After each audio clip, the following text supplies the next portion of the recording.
mums visiem gribētos, lai mūsu jaunatne dziedātu vienīgi pēc notīm, ko mēs viņai liekam priekšā. Vai ne?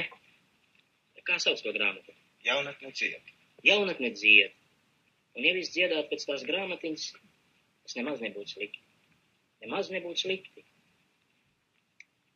Taču jaunatnē raksturīgie meklējumi nevajag, manuprāt, noslāpēt, bet vajag ievirzīt pareizā gultnē biedi. Vai ne? Jā. Kāpēc vēl dziesmu? Jā, nozīmēm baidies, kā šo to novēršās no pīca. Kā jūs arī nesāt.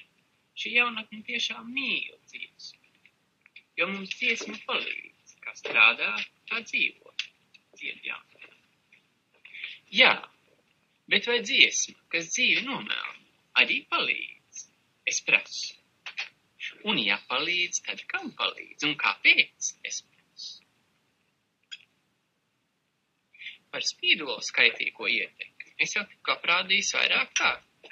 Un te no mūsu priekšā atkal ir piemērs, kā ar tranzistoru palīdzību mūsu jaunatne ienāk. Kas? Nihilisms. Redziet? Bet tādā jaunatnē, vai pareizāk sakot, niecīgā jaunatnē... Piedodiet, bet dziesmu autors ir jauns strādnieks, kas savā brīvajā laikā nevis... Bet vai es jūs pārtraucu, kad jūs runājāt?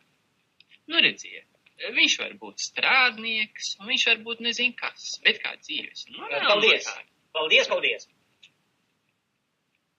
Piedriniet cālīgi, jūs ko? Es pievienojos. Precīzāk, lūdzu. Es uzskatu, ka šīs dziesmas, it sevišķi jau no pirmo tikšanos un šūpulīt, tādā veidā atskaņot mūsu jaunatnē nepatiks.